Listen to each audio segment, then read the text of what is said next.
இதான் நான் இன்றைக்கி பார்த்துட்டு இருந்தோம். ஆமாம், காரகோரம் கணவாய் ஜம்மு காஷ்மீரில் இருக்குது. காரகோரம் இங்கே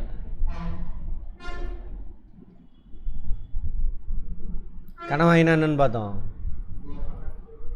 2 மலைக்கு பக்கத்தில் பள்ளம் இருக்கும், அது வழியாக பூந்து வரணும்.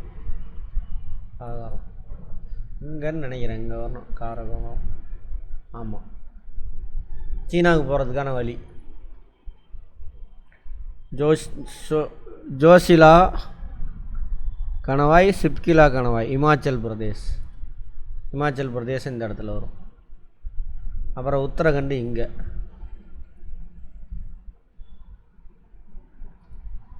உத்தரகண்டில் என்ன நடந்துச்சு இப்போ 2 நாளைக்கு முன்னாடி? மேக வெடிப்பு. கேரளாவில் நடந்தப்போ மேக வெடிப்புன்னு ஃபஸ்ட்டு போடலாம.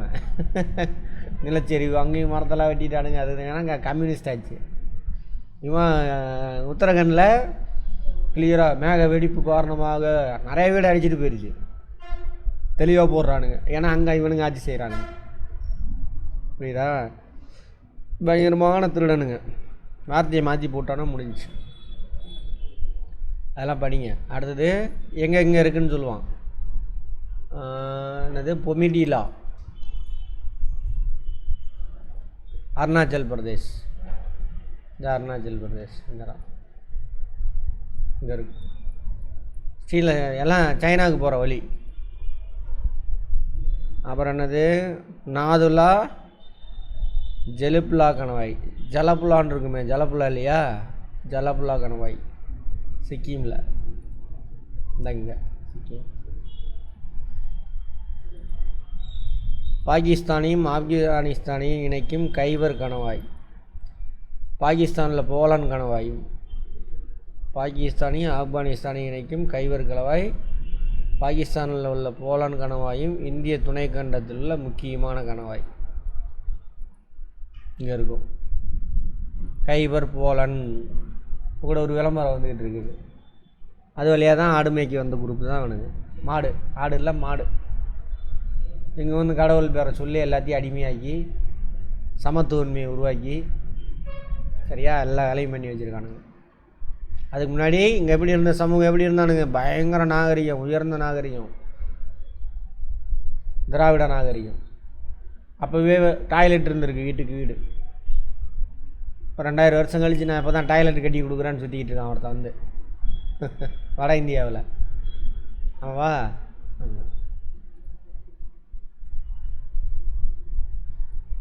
டாய்லெட்டினுடைய வெளிப்பாடு என்ன? சுகாதாரமாக இருந்திருக்கான் அப்போவே அவனுக்கு. அது இல்லாமல் பாதாள சாக்கடை, மைக்ரோப்ஸ் இருக்குதுன்னு தெரிஞ்சிருக்கு. ஓப்பனில் போனோம், ஓப்பனில் கழிவு நீர்லாம் போணுச்சுனாக்கா அது மூலியம் மைக்ரோஸ் பரவுன்னு தெரிஞ்சிருக்கு அவனுக்கு. எப்போ? 4000 வருஷத்துக்கு முன்னாடி. அப்போ அந்தளவுக்கு அறிவாளியாக இருந்திருக்கான் அவன். எங்கேருந்து மழுங்க ஆரம்பிச்சிது? கடவுளை நீங்கள் நம்பிக்கிட்டு இருந்தானுங்க. கடவுள்னு ஒன்று அதை வச்சு அடித்தானுங்க பாருங்கள். எல்லா மூலையும் மழுங்கடிச்சிட்டானுங்க. சிந்தனையே இல்லை, அவுட்டு. சரி, இம்மலை தொடரானது ஜம்மு காஷ்மீரிலிருந்து அஸ்ஸாம் வரை பரவி காணப்படுகிறது. வெளி இமயமலை. வெளி இமயமலை முன்னாடி இருக்கிறது. மத்திய இமயமலை பார்த்தாச்சா? ரைட். உள் இமயமலை இது, மத்திய இமயமலை இது, வெளி இமயமலை. சிவாலிக்கு போயிட்டு அங்கேருந்து இமாச்சல் போயிட்டு அப்புறம் தான் இமாத்திரிக்கு போக முடியும். அதுதான் உயரமான மலை இமாத்திரி. அன்றைக்கே பார்த்தோமா? இத்தொடரின் ஒரு பகுதி ஆறுகளால் உருவாக்கப்பட்ட படிவுகளால் ஆனது. இதில் அங்கேருந்து ஓடி வந்த ஆறு டெபாசிட் பண்ண படிவுகள். இதன் உயரம் 900 மீட்டர்லேருந்து 1100 மீட்டர் வரை வேறுபடுகிறது. எது? சிவாலிக், வெளி இமயமலை. இங்கேருந்து போகும்பொழுது கங்கை சமவெளி, அதை விட்டு ஃபஸ்ட்டு போனோன்னே இந்த மலை தான் இருக்கும், வெளி இமயமலை.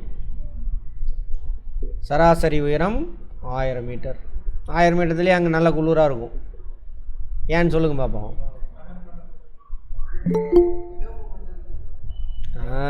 யார் சொன்னது? நீ தான் கதையாக புரிஞ்சிக்கிட்டு வரீங்கன்னு அர்த்தம். யதார்த்தமாக புரிஞ்சிட்டு வாங்க. அந்த அந்த கிளாஸ்லாம் ஈவினிங்கில் பசங்களுக்கு சிபிஎஸ்சி ஐசிஎஸ்சி பசங்களுக்கெலாம் கிளாஸ் எடுக்கிறேன் பாருங்கள். அவன் புரிஞ்சு சாதாரணமாக டக்கு டக்குன்னு அடிச்சு விட்ருவான். 8வது படிக்கிற பையன் அவன் கேட்டான். அவன் இன்னும் அதை புரிஞ்சுக்கிட்டு அவன் ஏகப்பட்ட கேள்வி கேட்குறான். அந்த கிளாஸ் போடுறான். பழசு ஒன்று இருந்திருக்கும் பாருங்கள். இப்போ புதுசில் அவன் பேசுகிறதெல்லாம் போட்டிருக்கேன். இது எங்கே இருக்குது? டிராபிக் ஆஃப் கேன்சர் 23 டிகிரி அதிலேருந்து தள்ளி போயிடுச்சு. அப்போ நம்ம 1000 மீட்ரு 2000 மீட்ரு ஹைட்டில் தான் இங்கே பயங்கர குளிர் அப்படின்னாக்கா, அங்கே 1000 மீட்டர்லேயே குளிர ஆரம்பிச்சிடும். நல்லா குளிர் இருக்கும். சரியா? ஏன்? ஈக்குவேட்டர்லேருந்து தூரம் போகுதுன்னு அர்த்தம். இந்த சூரிய ஒளி செங்குத்தாக கிடைக்குமா? இருக்காது. இந்த பக்கம் தான் இந்த பக்கம் சாயந்தரம் மாதிரி தான் இருக்கும். சூரிய ஒளி ஸ்லாண்டிங்காக தான் கிடைக்கும். அதுவும் அந்த பக்கம் நிழலாக இருக்கும். மலைக்கு அந்த பக்கம் எப்படி இருக்கும்? நிழலாகவே தான் இருக்கும். எப்பயுமே சூரிய ஒளியே போகாது. அதெல்லாம் இருக்குது. கற்பனை பண்ணுங்கள்.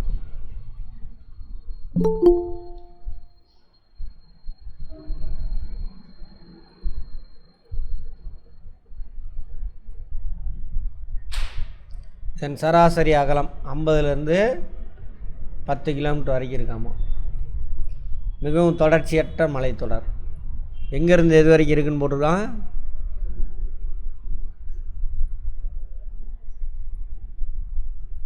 அஸ்ஸாம் வரைக்கும். ஜம்மு காஷ்மீர்லேருந்து அஸ்ஸாம் வரைக்கும் பிறகு இருக்கு. இங்கேருந்து அஸ்ஸாம் இது வரைக்கும் வச்சுக்காங்க.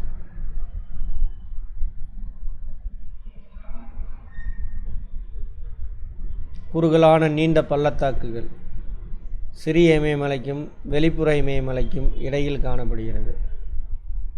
இந்த சிவாலிக் தான் சிறிய இமயமலை. இந்த கிழக்கு பகுதியில் டூயர்ஸ், அதாவது இப்படி நீளமான பள்ளத்தாக்கு, 2 மலைக்கு நடுவில் நீளமான நீள்வட்டம் கொண்ட பள்ளத்தாக்கு, அதான் டியூன் அப்படிம்பாங்க. பாலைவனத்தில் டியூன் அப்படின்னாக்கா மணல் திட்டு, இமயமலையில் டியூன் அப்படின்னாக்கா நீள்வட்ட பள்ளத்தாக்கு, 2 மலைக்கு நடுவில். அந்த பள்ளத்தாக்கில் தான் மக்கள் வசிக்கிறாங்க. குடியிருப்புகள் வளர்ச்சிக்கு ஏற்றதாக உள்ளது. ஏன்னா இது ஒரு மலை, இது ஒரு மலை. மலை பிரதேசத்தில் இருக்க மாட்டான், நடுவில் இருக்கக்கூடிய பள்ளத்தாக்கு. சமமாக இருக்கா? அங்கே ஊட்டி கூட போய் பாருங்கள். ஊட்டி உச்சியில் தொட்டப்பேட்டாவில் நின்று பாருங்கள். அங்கே ஒரு பள்ளத்தாக்கு, அதான் ஊட்டி பள்ளத்தாக்கு. பீக்காக இருக்கிற இடத்துல வீடு கட்ட முடியாது. சூப்பராக இருக்கும், போய் பாருங்கள். ஊட்டி போய் பாருங்கள் பெஸ்ட்டு. பூர்வாஞ்சல் குன்றுகள். இப்போ நம்ம 3 பார்த்துட்டோம். டிரான்ஸ் ஹிமாலயா பார்த்தாச்சு, மத்திய ஹிமாலயா பார்த்தாச்சு, அடுத்து பூர்வாஞ்சல் குன்றுகள். இந்த பக்கம் என்ன நதி சொன்னேன்? பிரம்மபுத்திரா நதிக்கு அந்த பக்கம் இது பூர்வாஞ்சல் குன்றுகள். ஆக்சுவலாக இந்த ஒரு 3 குன்று இருக்குல்ல, அது நம்ம தீபகற்ப பீடபூமியில் ஒரு பார்ட்டு. இது இந்த இடத்துல இருக்கும். அங்கே தான் சிரபுஞ்சி மவுசின்றெல்லாம் சொன்னோம்ல, அங்கே கேரோ காசி ஜெயந்தியா, அது அந்த பிளேட் டெக்டானிக் மூமெண்ட்டில் அங்கே பள்ளமாயிடுச்சு. அது மட்டும் இல்லாமல் இமயமலை டெத்தீஸ் கடலுக்குள்ளே இருந்த நிலப்பரப்பு. ஆமாவா? கோண்ட்வானா லேண்டு லரூசியன் லேண்டு மேலே வந்து என்ன அது மோதுறதுனால இமயமலை மடித்து மேலே எந்திரிக்குது. அப்போ இந்த இடம்லாம் பள்ளமாயிடும். பள்ளம் இதெல்லாம் சரியான பள்ளம்.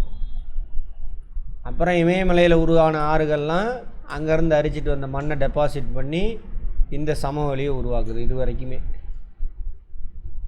கங்கை சமவெளி இருக்குல்ல, இது அதை உருவாக்குது. அதனால தான் அங்கெல்லாம் மவுண்டெயின் எதுவுமே இருக்காது, மலைத்தொடரே இருக்காதுங்க. இமயமலை இருக்கும், இந்த பக்கம் இது இருக்கும், ஃபுல்லாக சமவெளி, வளமான மண். இந்த ஆறுங்க கொண்டு வந்து டெபாசிட் பண்ணால் வண்டல் மண். இப்போ மண் எப்படி இருக்கும்? வளமாக இருக்கும். இது அஸ்ஸாம் வரைக்கும். அடுத்து பூர்வாஞ்சல் குன்று. இவை இமயமலையின் கிழக்கு கிளையாகும். வடகிழக்கு மாநிலங்களில் பரவி உள்ளது. இது அங்கே தான் என்ன இருக்குது? மணிப்பூர் இருக்குது, நாகாலாந்து இருக்குது. அது மணிப்பூரில் நிறையா கனிம வளம், செடிமெண்ட்ரி ராக்கு, பெட்ரோலியம், நிலக்கரியெல்லாம் இருக்குது. அதை கொள்ளையடிக்கிறதுக்கு தான் அந்த மக்களை போய் தூண்டி விட்றானுங்க. ஏன்னா அந்த மலை பிரதேசங்களில் அந்த மலைவாழ் எஸ்டி மக்களை தவிர யாரும் அங்கே லேண்ட் வாங்க முடியாது. இப்போ என்ன பண்ணானுங்கன்னா சமவெளியில் வாழக்கூடிய மக்களையும் நாங்களும் வாங்கலான்னு உரிமை கொடுங்கன்னு சொல்லிட்டு என்ன பண்ணுவானுங்க, கதை மாதிரி தயவு செஞ்சு கவனிங்க, படிக்காதீங்க. ஆமாம், அதே மாதிரி ஆன்சர் எங்கே தேடணும், ஐயோ இந்த கொஸ்டின் நம்ம முன்னாடி படிச்சிருக்குமா அப்படி போகக்கூடாது. நம்ம என்ன புரிஞ்சு வச்சுருக்கோம், ஓ இது வருமா, இதுவாக இருக்கலாம் அப்படி புரிஞ்சு வச்சதை வச்சு ஆன்சர் போடணும். அதுதான் நல்ல பழக்கம், பார்த்துக்கோங்க. இவை இமயமலையின் கிழக்கு கிளை, இது வடகிழக்கு மாநிலங்களில் பரவி உள்ளது. பெரும்பாலான குன்றுகள் மியான்மர் இந்திய எல்லைகளுக்கு இடையே காணப்படுகிறது. இது மியான்மர் இந்திய நிலப்பரப்பு. இதோட இந்திய துணைக்கண்டம் கட்டு. அவனுக்கு மியான்மரையும் இந்திய துணைக்கண்டோட அட்டாச் பண்ணி வச்சுருக்கிறானு. ஏன்னா அவனுக்கு ஒரு கதையை வச்சுக்கிட்ட நம்மளதாக இருக்கலாம் அப்படின்னு. மியான்மருக்கும் இவனுங்க சமயத்துக்கும் வேதநாகரத்துக்கும் சம்மந்தமே இல்லை. மியான்மர் ஃபுல்லாக புத்த மதம் தான் பரவி இருக்கும். புத்த மதம், சமண மதம். இவனுங்களாம் ஒரு டான்ஸாக உருட்டிகிட்டு இருக்கிறானுங்க. நம்மளாம் கேனையனாக இருக்கிறனால. மற்ற மலைகள் அல்லது குன்றுகள் இந்தியாவின் உட்பகுதியில் பரவியுள்ள டாப்லா, அபோர், மிஷ்மி, பத்காய்வம், நாகா, மணிப்பூர், மிக்கீர், காரோ, காசி, ஜெயந்தியா குன்றுகள் அனைத்தும் ஒன்றிணைந்து பூர்வாஞ்சல் குன்றுகள் என அழைக்கப்படுகிறது. இதெல்லாம் மற்ற பேர்லாம். அந்த காரோ, காசி, ஜெயந்தியா மட்டும் இங்கே இருக்கும். இங்கே தான் முட்டுச்சந்து பார்த்தாவே தெரியும். இங்கேருந்து போகக்கூடிய மேகங்கள் அதில் பட்டு மேலே ரைஸ் ஆகி மழை கொட்டுன்னு கொட்டுது. உலகத்துலேயே அதிக மழை பெய்யக்கூடிய இடம் மேகாலயா இருக்கக்கூடிய மவுசின்றம், சரியா, அல்லது சிரபுஞ்சி, ரெண்டில் ஏதாவது தான் இருக்கும் ஒன்று எடுத்து.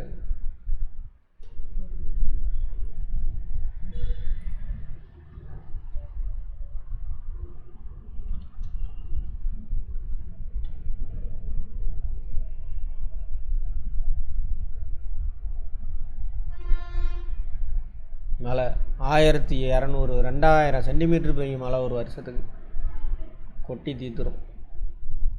அதோட உச்சியில் பாருங்கள், மரங்கள்லாம் அவ்வளோவா இருக்காது.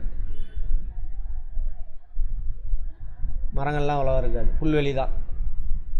ஏன், மரத்துக்கும் மழை பொழிவுக்கும் சம்மந்தம் ரொம்ப கம்மி. அந்த மழை இருக்கிறதுனால போய் பட்டு மேலே ரைஸ் ஆகும். மேலே போக குளிர்ச்சி அடைஞ்சு க்ளவுடு ஃபார்ம் ஆகி மழை கொட்டும். இந்த காற்று எங்கே போய் சேரணும், ஜப்பானுக்கு போய் சேரணும். கேட்டால் எல்லாம் சிரிப்பாங்க. அதில் 10 கிலோ எங்கே இருக்குது ஜப்பான், சரியா. இங்கே தான் நிலநடுக்கம் வந்திருக்கணும். இந்த இடத்துல தான் நிலநடுக்கம் வந்து ரஷ்யாவுக்கு சொந்தமானது. ஆமாவா, மேப்லாம் பார்த்தீங்களா, எடுத்து கரண்ட் அஃபேரில் வரும் பார்த்துக்கோங்க. ரைட், இமயமலையின் முக்கியத்துவம் எல்லாத்தையும் சேர்த்தி எங்கேருந்து, டிரான்ஸ் ஹிமாலயாவிலேருந்து, இது டிரான்ஸ் ஹிமாலயா, இது மத்திய ஹிமாலயா, இது பூர்வாஞ்சல் குன்று.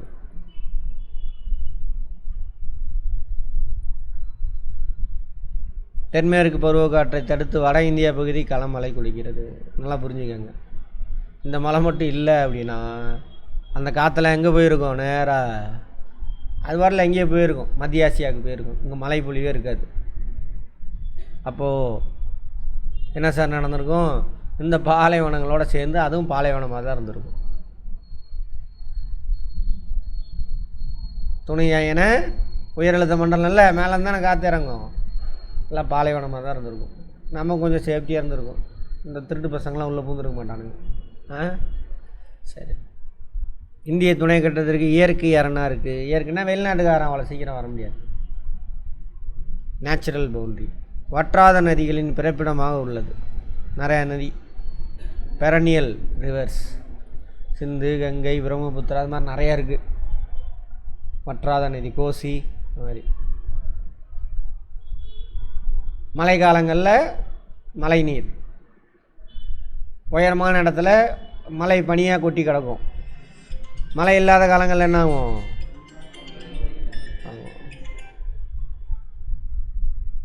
இயற்கை அழகின் காரணமாக வடக்கு மலைகள் சுற்றுலா பயணிகள் சொர்க்கமாக திகழ்கிறது. பயங்கரமாக இருக்கும், சொர்க்க பூமி அது. ஆக்சுவலாக அது ஜம்மு காஷ்மீர்லாம் சொல்லவே தேவையில்லை. யூரோப்புக்கெலாம் நம்ம போகவே வேணாம், அவ்வளோ அழகாக இருக்குமா. அதையும் நாசம் பண்ணுறதுக்கு தான் அந்த மாநிலத்தை பிரிச்சுட்டானுங்க, உடச்சி. இப்போ கார்பரேட்லாம் போய் அங்கே இடத்த வாங்கி ரெசார்ட் போடலாம். நிறையா மினரல் இருக்குது, யுரேனியம் கிடைக்குதாமா அங்கே, பிளாட்டினம் யுரேனியம்லாம் அதெல்லாம் கொள்ளையடிக்க போகிறானுங்க. அடித்தான்னா அவன் இமயமலை காலி.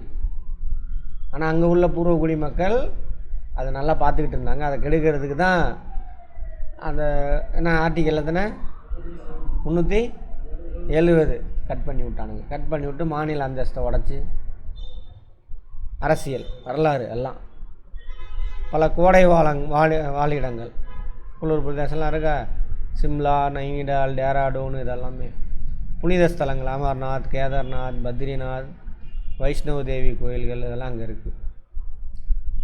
வனப்பொருட்கள் சார்ந்த தொழில்களுக்கு மூலப்பொருள் அளிக்கிறது நிறையா. இந்த இதெல்லாம் இருக்குல்ல, குங்குமப்பூ இது மாதிரிலாம், அப்புறம் மிருதுவான மரங்கள் இருக்கும், மூலிகைகள் எல்லாம் கிடைக்கிது.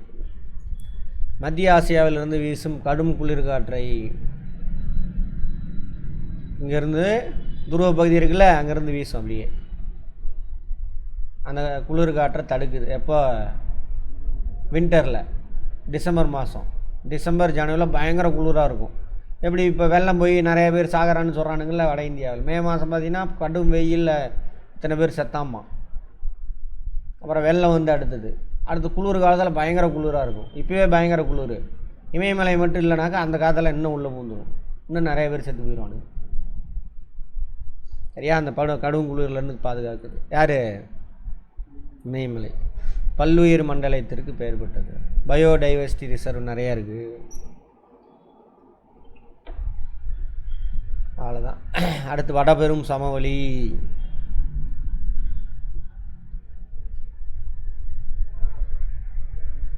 வடபெரும் சமவெளி இங்கேருந்து ராஜஸ்தான்லேருந்து குஜராத்து கூட சேர்த்திக்கலாம், பட் அது பெனின்சுலாவில் வந்துடும். இது ஆரவல்லி, அதுக்கு அந்த பக்கம்.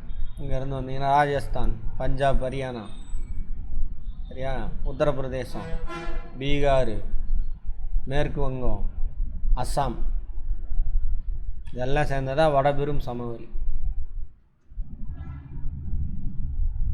கதை மாதிரி புரிஞ்சிட்டு வாங்க.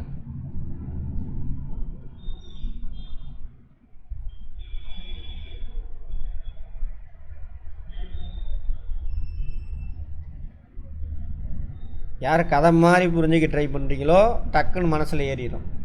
பேர் மட்டும் ஞாபகம் வராது, அதை மட்டும் அப்பப்போ எடுத்து பார்த்துக்கணும். படம் ஞாபகம் வந்துடும். அன்றைக்கி வந்துருந்தாங்கல்ல அந்த மேடம் கூட என்ன சொன்னாங்க? மனப்படம். அவங்களும் அதான் சொல்லியிருப்பாங்க.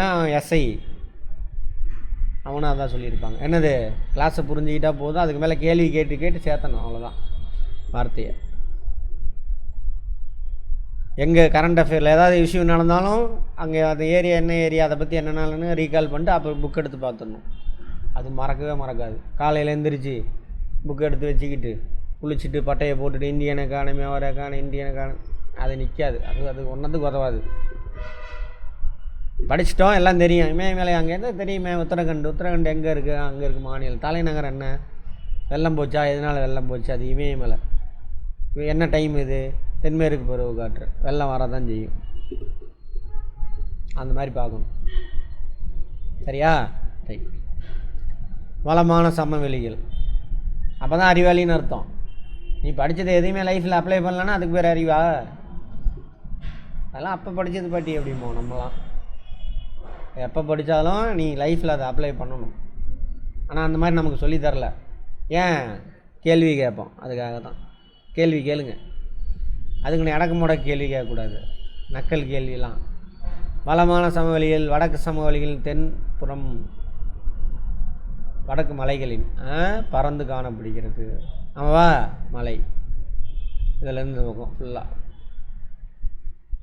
எவ்வளோ லென்த்து பாருங்கள். சிந்து, கங்கை, பிரம்மபுத்திரா, அதன் துணையாறுகள் உருவாக்கப்பட்ட வண்டல் மண் படிவுகளை கொண்ட உலகிலேயே வளமான சமவெளி இது, உலகத்திலேயே. சரியா? சிந்து இங்கேருந்து போகும். சிந்து அதோட துணையாறுகள் பாகிஸ்தானுக்கு போயிடுச்சு.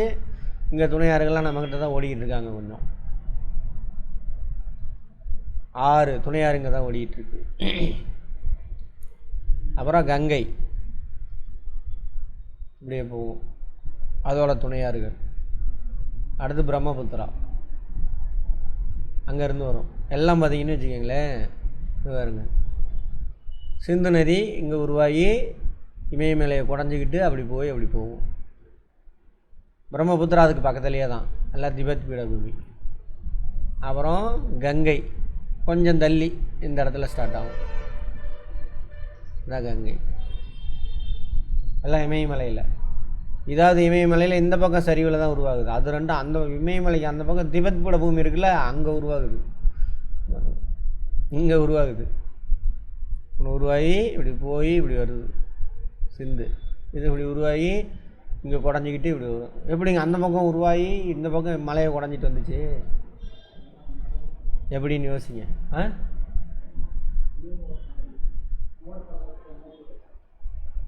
சத்தமா சரிவாக இருக்கணும். எப்படி இமயமலை இப்படி நாட்டை குத்தலாக இருக்குது, இங்கே உருவாகி சரிவாக இங்கே மேடு இல்லை, இது இது எப்படி அரிச்சிட்டு இப்படி வரும்?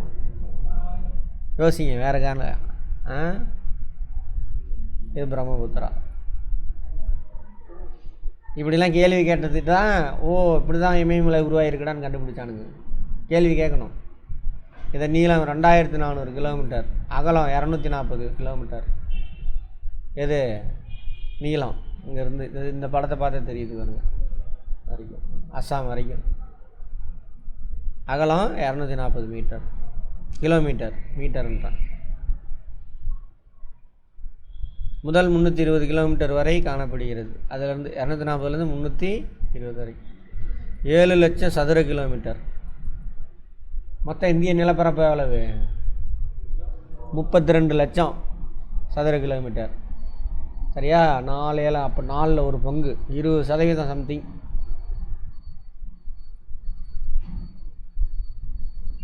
வட இந்திய பெரும் சமவெளி மேடு பள்ளங்கள் அற்ற. ஏன் மேடு பள்ளமே இருக்காது? நான் சொன்னேன்ல காவேரி டெல்டா, அது மாதிரி இது மேடு பள்ளம் இல்லாது. ஏன்?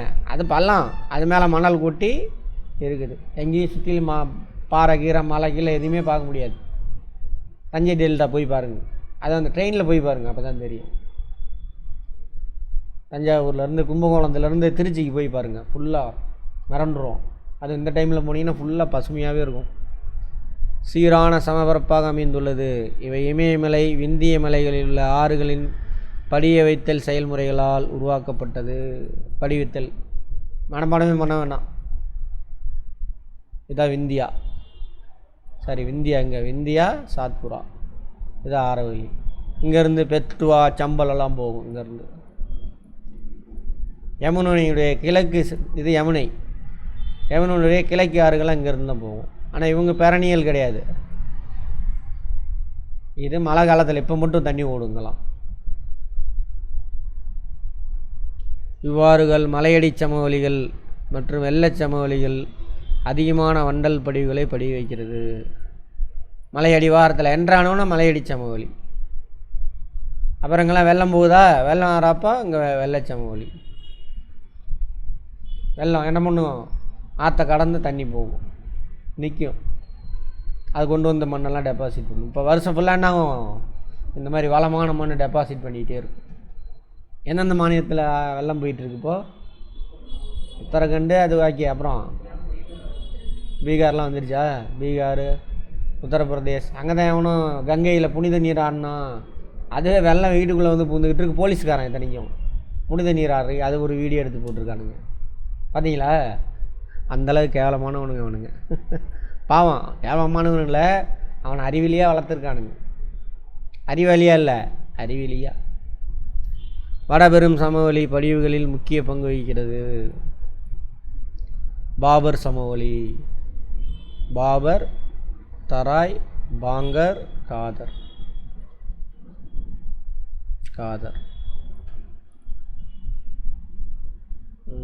இதை வச்சு புரிஞ்சுக்கங்க. இதான் மலைன்னு வச்சுக்கோங்க, இமயமலை. அங்கேருந்து வேகமாக ஓடி வருதா, ஓடி வந்து அதை உருட்டிகிட்டு வரும். சறுக்கல் இல்லை, தண்ணி நிறையா வரும். அது நிறையா பாறையெல்லாம் உருட்டிகிட்டு வந்து இந்த இடத்துல பாறையெல்லாம் கொட்டி வச்சிடும். கரடு மூடாக இருக்கும் மலையை விட்டு இறங்கினோன்னு. அந்த சமவெளிக்கு பேர் பாபர். இங்கே ஆறெல்லாம் பாறைக்கு உள்ளே போயிடும் தண்ணியெல்லாம். அப்புறம் கொஞ்சம் தூரம் உள்ளே போயிட்டு வெளியில் அங்கங்கே உருவாகும். அடுத்து ரெண்டாவது. இது ஃபஸ்ட்டு மலையடி வாரத்தில் சொல்கிறேன். பாபரை கடந்து தண்ணியெலாம் என்ன ஆகுது, வெளியில் ரிலீஸ் ஆகும். அங்கே சதுப்பு நிலமாக இருக்கும், அதுக்கு பேர் தராய். மிகவும் வளமான மண் தராய். அடுத்தது மூணாவது. ஆறு முன்னாடி என்ன இருக்குன்னா இப்படி வருதா, இங்கே ஓடிக்கிட்டு இருந்திருக்கும். அப்போ அது அங்கே ஓடிக்கிட்டு இருக்கும் பொழுது அதை டெபாசிட் பண்ண மணல், அதுக்கு பேர் பாங்கர். இப்போ ஆறு என்ன ஆகுனா அங்கே டெபாசிட் பண்ணிவிட்டு இன்னொரு இடத்துல இப்படி ஓடிக்கிட்டு இருக்குது. புதிய வண்டல் படிகள் காதர். பாபர், தராய், பாங்கர், காதர். கேளுங்க, என்னென்ன டவுட் இருந்தால் கேளுங்க. ரைட். காதர் இது புதிய வண்டல் படிவுகள் அதெல்லாம். அப்போ இமயமலை அடிவாரத்தில் சமவெளியை 4ஆக பிரிக்கிறாங்க. அடிவாரம் பாபர், தண்ணி காணாமல் போயிடும், கரடு மூடாக இருக்கும். அடுத்து அங்கேருந்து வெளியில் வரும், உள்ளே போனதெல்லாம். தராய் மிகவும் வளமான பகுதி. அடுத்தது பாங்கர், அடுத்தது காதர். புதிய வண்டல் படி காதர். இமயமலை ஆறுகளால் படிய வைக்கப்பட்ட பெரும் மணல் மற்றும் பலதரப்பட்ட படிவுகளால் ஆனது எது, பாபர். இப்படிவுகளில் நுண்துளைகள் அதிகமாக உள்ளதால் இதன் வழியாக ஓடும் சிற்றோடைகள் நீர் உள்வாங்கப்பட்டு மறைந்து விடுகிறது. ஏன்னா பாறையாக கிடக்குதா, பாறைக்குள்ள உள்ள பூந்துடும்.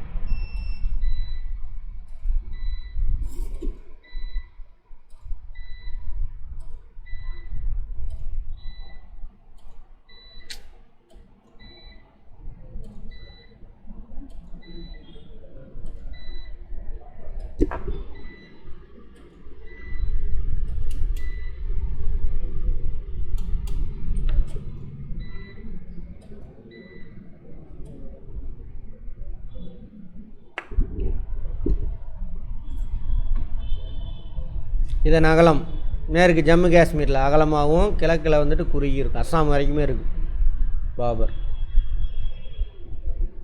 அஸ்ஸாமில் பாருங்கள் அகலம் கம்மி தானே, மற்ற இதே அகலம் கம்மி. ஜம்மு காஷ்மீரில் அகலம் அதிகமாக இருக்கும் ரொம்ப.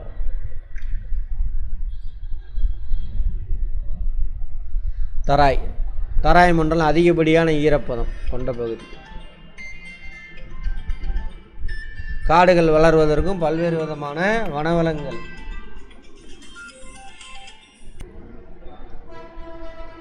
தராய் மண்டலம் அதிகப்படியான ஈரப்பதம். ஏன்னா பாபர் உள்ள இருந்தேன்னா அவன் தண்ணி வெளியில் வருது, அதான் சதுப்பு நிலம். அதிக ஈரப்பதம் தானே தான் சதுப்பு நிலம். காடு பல்வேறு விதமான அடர்ந்த காடாக விலங்குகள் ஏகப்பட்டது இருக்கும். பயோடைவர்சிட்டி ஏரியா பாபர் பகுதிக்கு தெற்கில் அமைந்துள்ளது. கரெக்டா, பாபர் பகுதி இதான் இமயமலைன்னு வச்சுக்கோங்க. இது பாபர், அதுக்கு தெற்கில்.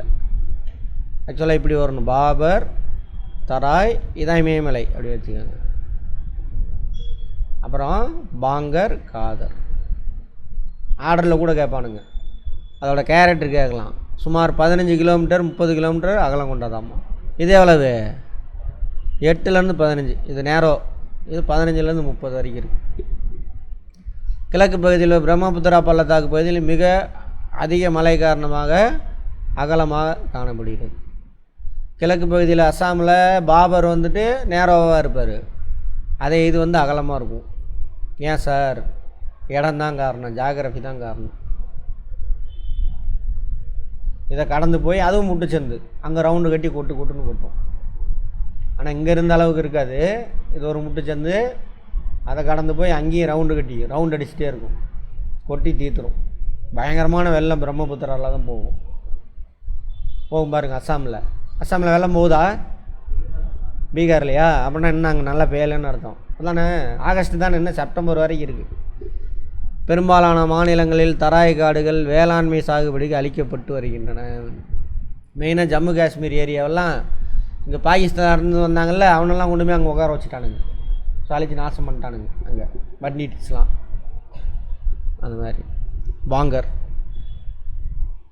பெரும் சமவெளியில் காணப்படும் பாங்கர் மேட்டு நில வண்டல் படிவுகளை கொண்டத பல நிலத்தோற்றம். படிவுகளையும் பழைய வண்டல் மண்ணால் ஆனவை. இவை வெள்ளப்பெருக்கு ஏற்படா உயர்நிலங்களில் அமைந்துள்ளது. முன்னாடி அங்கே தான் ஓடிக்கிட்டு இருந்துருக்குது. வெள்ளப்பெருக்கு அங்கே உள்ளே போகாது. இம்மண்ணானது கருமை நிறத்துடன் வளமான இலைமக்குகளை கொண்டும் நல்ல வடிகால் அமைப்பு கொண்டுள்ளதால் இது வேளாண்மைக்கு உகந்ததாக உள்ளது. வெள்ளம் ஏறாது, தண்ணி போகும், வடிஞ்சிடும் மழை பெஞ்சால். அங்கேருந்து வந்துச்சுனாக்கா பழமையான வண்டல் மண். அடுத்து காதர் தான் புதிய வண்டல் மண். அடிக்கடி வெள்ளம்லாம் வரும். உயரம் கம்மியான பகுதி. படிய வைக்கப்பட்ட புதிய வண்டல் காதர் அதாவது பெட் நிலம் அப்படிங்கிறாங்க. மழை காலங்களில் ஒவ்வொரு ஆண்டும் புதிய வண்டல் படிவுகள் படிய வைக்கப்படுகின்றன. இப்போ வெள்ளம் வருதில்ல, ஆற்றை கடந்து தண்ணி போகும், அது கொண்டாந்த மணலை எரோடர் மெட்டீரியல்ஸ் எல்லாத்தையும் டெபாசிட் போகும். காதர் மணல் களிமண் சேறு வண்டலை கொன்று வளமிக்க சமவெளியாகும். அடுத்து டெல்டா. டெல்டானா என்ன? ஆறு கொண்டு வந்து கடலுக்குள்ளே டெபாசிட் பண்ணி உருவான இதுதான் டெல்டா. இதெல்லாம் கடல் தான். இங்கே சுந்தரி வகை மரங்கள் நிறையா இருக்கும். சுந்தர்பன் டெல்டா. அதனால் சதுப்பு நிலம் ஃபுல்லாக வளமான மண். உருவாக்குனவங்க யார்? கங்கை பிரம்மபுத்திரா 2 பேர் சேர்ந்து உருவாக்குனவங்க தான் இது. இங்கே தான் ஒரு பாட்டு கிழக்கு வங்கம் வங்கதேசம், இன்னொரு பாட்டு மேற்கு வங்கம் நம்மக்கிட்ட உள்ளது. அந்த ஏரியாவில் மக்கள் பேசக்கூடிய மொழி வங்க மொழி. இதில் கூட இப்போ ஒரு இஷ்யூ வந்துச்சா? என்ன இஷ்யூ? வங்கதேச மொழி பேசுகிறவனு டெல்லிக்காரன் சொல்கிறான், போலீஸ்காரன் வங்கதேச மொழி அப்படின்ட்டான். அப்போ இது வங்காளம் என்ன மொழி இல்லை, இந்திய மொழி இல்லை அப்படின்ற மாதிரி அர்த்தம். அதான் அந்த அம்மா சத்தம் போட்டுச்சு, உடனே நம்மால் குரல் கொடுத்தாரு. இந்திய மொழியில் அதுவும் ஒன்று, எது? வங்காளம். வங்கதேசம்னு வந்ததே மொழி அடிப்படையில் தான். எப்படி தமிழ்நாடுன்னு வந்துச்சு அது மாதிரி. அதில் கிழக்கு வங்க பிரிஞ்சு தனியாக போயிட்டாங்க. ஸோ அது வங்கதேசமாக இருக்குது. சரி, வங்கதேச மொழி பேசுகிறவனு இங்கே அனுப்பணும், ஏதோ லெட்டர் வந்துச்சாமா, டீட்டெயிலாக தெரில அந்த மாதிரி. அப்போ என்ன அர்த்தம்? சிறுமைப்படுத்துகிறானுங்க, நம்ம மொழியில் ஒலிக்கி பார்க்குறானுங்கன்னு அவர் குரல் கொடுத்துருப்பார். படிங்க தயவு செஞ்சு. கங்கை பிரம்மபுத்திரா. ஓகேவா? கங்கை பிரம்மபுத்திரா ஆறுகளால் முகத்வாரத்தில் உருவாக்கப்பட்ட வளமான முக்கோண வடிவம் நிலப்பகுதியே சுந்தர்வன டெல்டா. இது உலகின் மிகப்பெரிய மற்றும் அதிக வேகத்தில் உருவாகும் டெல்டா. உருவாகிட்டே இருக்கணும். ஏன்னா அந்த மலையெல்லாம் என்னது? படிவுப்பாறையால் உருவானது. அப்போ ஈஸியாக அரிச்சிட்டு வந்துடும். நம்ம மேற்கு தொடர்ச்சி மலையெல்லாம் படிவுப்பாறை இல்லை, இக்னியஸ் ராக்கு. அரிக்கிறது கஷ்டம். அதுவும் பயங்கரமாக அரிச்சிட்டு வந்துக்கிட்டு இருக்குது. அதனால தான் சீக்கிரமே அங்கே வெள்ளப்பெருக்கெல்லாம் வரும், நிலச்சரிவு அதிகமாக நடக்கும் நம்மளதோட. இப்பகுதியில் ஆறுகள் வேகம் குறைவாக இருப்பதால், எங்கே முன்னாடியே பார்த்துருப்போம் ஆறு, அங்கேருந்து இங்கே வேகமாக ஓடும். அப்படியே வர வர வர வந்து ஸ்லோப் கம்மியாயிரும். ஸோ மெதுவாக ஓடும். அப்போது பிரைடட் சேனல் நிறையா இருக்கும். பிரைடட் சேனல் அதாவது அதுக்கு பேர் பின்னிய ஆறுகள். அதுக்கு பேர் குறுக்கு மறுக்க ஓடும் ஆறு. ரைடுனா ஜடை. தஞ்சாவூரில் போய் பாருங்க, அங்கங்கே குறுக்கு குறுக்காக ஓடிட்டு இருக்கும் ஆறு. பார்க்குறதுக்கு இப்படி இருக்கும். அதுக்கு போகலாம், திடீர்னு கட் ஆயிடுச்சுன்னா போச்சு. சரி,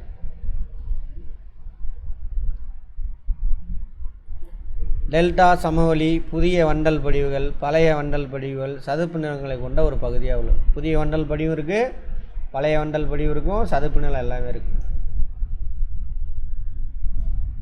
அந்த வண்டல் சமவெளியில் உயரமான பகுதி சார்ஸ், சதுப்பு நில பகுதியை பில்ஸ் அப்படின்றாங்க. சதுப்புனா உயரம் கம்மியாக இருக்கும், தண்ணி போதம் வரப்போ தண்ணி மேலே ஏறும், உயர் போதம். தாழ்வாதப்போ போயிடும். அப்போ சேரும் சகதியமாக இருக்கும் எப்பயுமே. அங்கே தான் பெங்கால் டைகர் இருக்கார். இந்தியா முழுவதும் இருக்கிறது எல்லாமே பெங்கால் டைகர் தான். அது அங்கே இருக்கக்கூடிய டைகரு தண்ணியில் நீந்தும். அடிக்கடி பூந்து அடிச்சிடுச்சு, ஆளை தூக்கிட்டு போயிடுச்சுலாம் சொல்லுவானுங்க பாருங்கள். உனக்கு போட்டுக்கு மீன் பிடிக்கலாம் போவானுங்க. அங்கே ட்ரைப்ஸ் இருப்பாங்க. அங்கே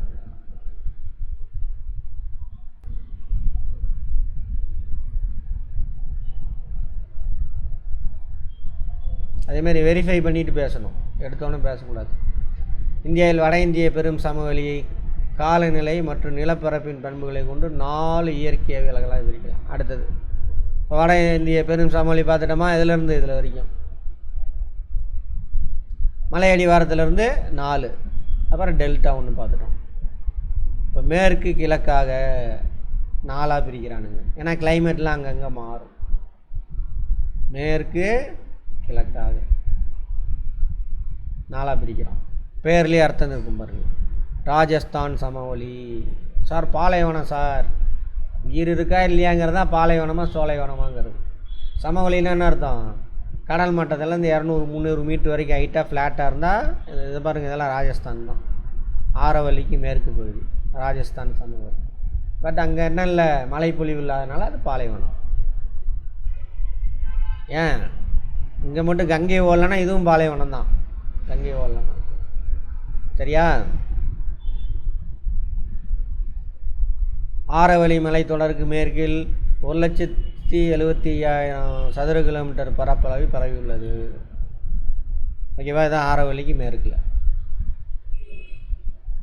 ராஜஸ்தான் பாலைவனம், இன்னொரு பேர் தார் பாலைவனம். பாகிஸ்தானே பாதி பாலைவனம் தான். சிந்து நதி அதோட துணையாறு ஓடுறதுனால சோலைவனமாக இருக்குது.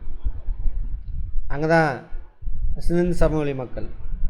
சமவெளி லூனி மற்றும் மறைந்து போன அதே இங்கே வந்து கடை விட்டானுங்க பாருங்கள். மறைஞ்சு போன சரஸ்வதி யாருன்னு எங்கெங்கெல்லாம் இதுக்கு தான் நீட்டு. அங்கே சரஸ்வதியில் ஒரு மண்ணாங்கட்டியும் கிடையாது. சரஸ்வதினாவே நதி அவங்க மொழியில். சரியா, எப்படிலாம் எங்கே பாருங்க, எங்கெங்கெல்லாம் அப்படியே அழகாக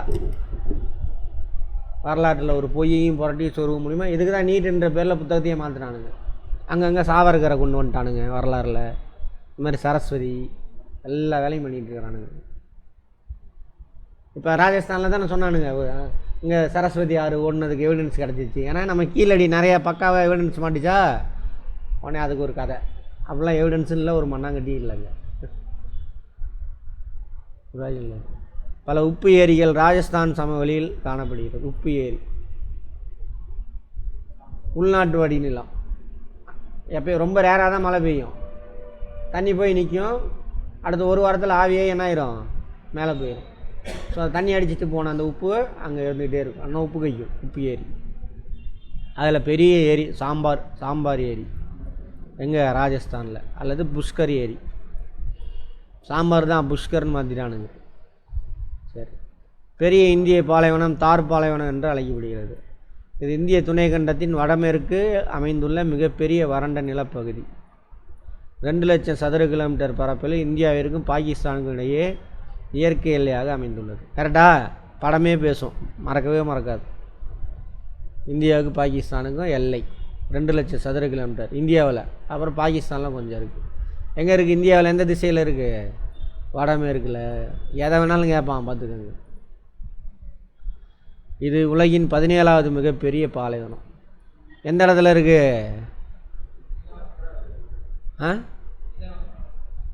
துணை அயன உயர் அழுத்த மண்டலம். மிதவெப்ப மண்டலம்னு சொல்லக்கூடாது, துணை அயன உயர். 23 டிகிரி இங்கே போகுதா, 23 டிகிரி ஒட்டி இருக்கக்கூடிய எல்லா பகுதியும் துணை அயன மண்டலம். அடுத்தது, இப்பாலைவனம் ஆரவல்லி மலைத்தொடருக்கு மேற்கு ராஜஸ்தான் மாநிலத்தின் 2/3 பங்கு நிலப்பகுதியை கொண்டுள்ளது. இந்த பாலைவன பகுதி மருஸ்தலி என்றும் அரை பாலைவன பகுதி பாங்கர் என்றும் இரு பகுதிகளாக அழைக்கப்படுகிறது. அரை பாலைவனம் செமி எரிட், செமி டெசர்ட், ஓரளவுக்கு புல்லு கில்லு அதெல்லாம் இருக்கும். அரை பாலைவனம். நம்ம தூத்துக்குடி ராமநாதபுரம்லாம் இருக்குல்ல, அதெல்லாம் அரை பாலைவனம் தான். அங்கே அப்புறம் அங்கே திருச்சிக்கு மேலே இப்போ கூட செருப்பு தொழிற்சாலையெல்லாம் ஓப்பன் பண்ணாங்களே, பெரம்பலூர், அதெல்லாம் அரை பாலைவனம் தான். அரியலூர், பெரம்பலூர் அங்கெல்லாம். இப்பாலைவன பகுதியில் பல உப்பு ஏரிகள், மணல் திட்டு இருக்குது, டியூன்ஸ் மணல் திட்டு. அடுத்து பஞ்சாப் ஹரியானா சமவெளி. அப்படியே கொஞ்சம் மேலே போகணும்.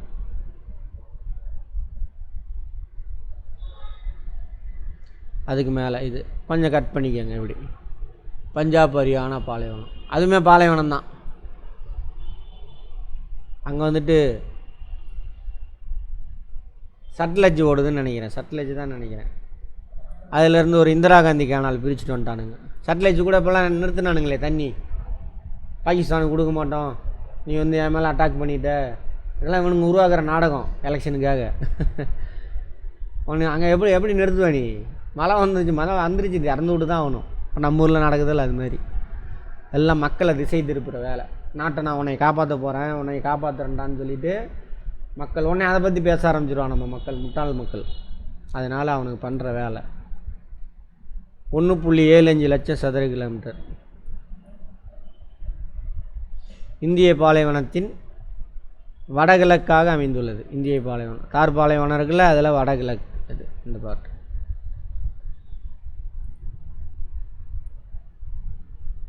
வடகிழக்கு, தார் பாலைவனத்துக்கு வடகிழக்கில். இச்சமவெளி சட்லஜ், பியாஸ், ராவி ஆகிய ஆறுகள் இவங்க எல்லாமே சிந்துவனுடைய துணை ஆறுகள். சட்லஜு, பியாஸு, ராவி எல்லாம் இவங்க எல்லாம் போய் கலந்து போய் சிந்துவில் போய் சேருவாங்க, துணையாறுகள். இச்சமவெளி நீர்பிரி மேடாகவும் கங்கை யமுனை சட்லஜ் ஆற்றிடை சமவெளியாக உள்ளது.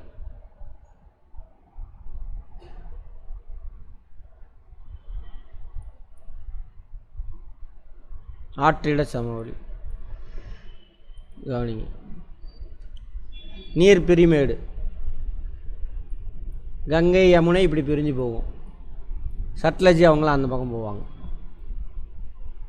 கேட்பாங்க கங்கை யமுனைக்கும் சட்லஜுக்கும் நீர் பிரிமேடு எதுன்னு கேட்பாங்க. எது? பஞ்சாப் ஹரியானா சமவெளி. அந்த இடத்துல ஒரு மேடு இருக்குது, அதான் பிரித்து விடுது. ஆக்சுவலாக சிந்து நதியுமே இப்படி தான் ஓடிச்சுன்றான். பிளேட் டெக்டானிக் மூவ்மெண்ட்னால இன்னும் என்ன ஆகுதுன்னா, இந்த ஆரவல்லி ரேஞ்சு கொஞ்சம் கொஞ்சமாக உயர்ந்துக்கிட்டு தான் இருக்குது. டெல்லி முகடும்பாங்க இந்த இடத்துல. ஸோ அதை தான் பிரித்து விட்டுச்சு. இப்போ இங்கே மேடாவலைனாக்கா இன்னும் இது சிந்து இப்படி தான் ஓடிக்கிட்டு இருக்கும். கங்கை சமவெளி மேற்குள்ள யமுனை ஆற்றிலிருந்து கிழக்கே உள்ள வங்கதேசம் வரை சுமார் 3.75 லட்சம் கிலோமீட்டர் வரை பரவி உள்ளது. கேள்வி கேட்டால் எப்படியோ சூப்பராக கேட்கலாம். இங்கேருந்து யமுனையிலேருந்து கடற்கரை வரைக்கும். ஏன்னா இது பிரம்மபுத்திரா.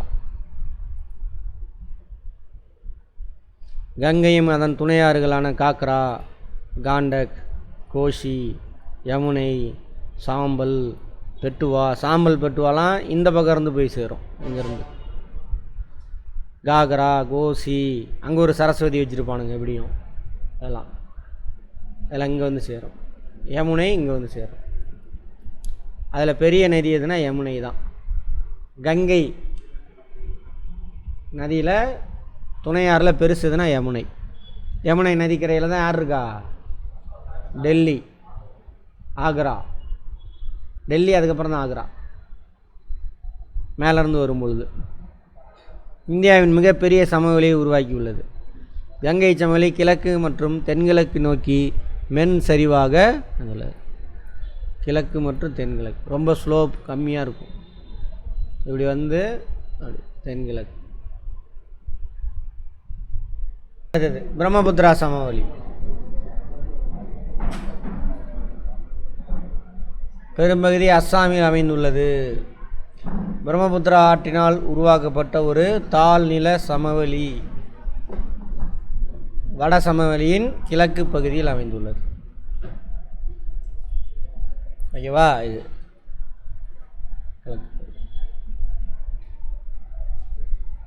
அது இது வரைக்கும் வச்சுக்கோங்க. 56,000 ஸ்கொயர் கிலோமீட்டர் பரப்பு.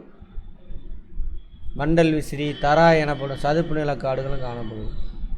வண்டல் விசிறி, அலுவியல் ஃபேன்.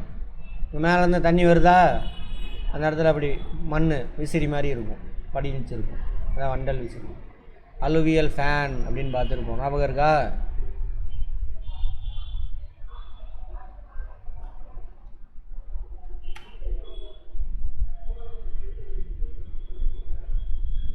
தெரியுதா?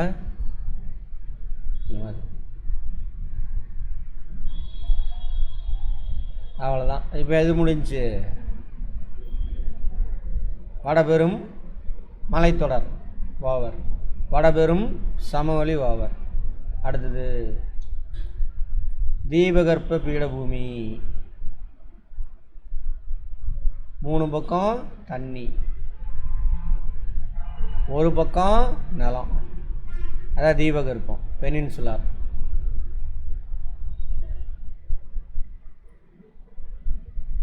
பட் உயரமாக ஃப்ளாட்டாக இருக்கா, சமவெளி கிடையாது, அதனால் தீபகற்ப பீடபூமி.